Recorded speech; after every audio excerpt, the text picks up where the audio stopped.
Hello everybody, so today I will talk about calculus. The topic today is about limit. So now I will show you how to answer.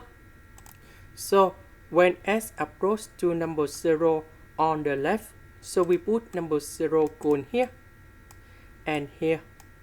So we have ln number 1 and you got about 0. This one you got 0. That means we have 0 over 0. So we can use about L hospital. That means we need to do first the derivative on numerator and denominator. So for this one we have number 1.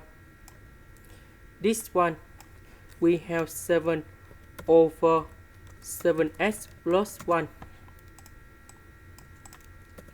So we put number 0 going here.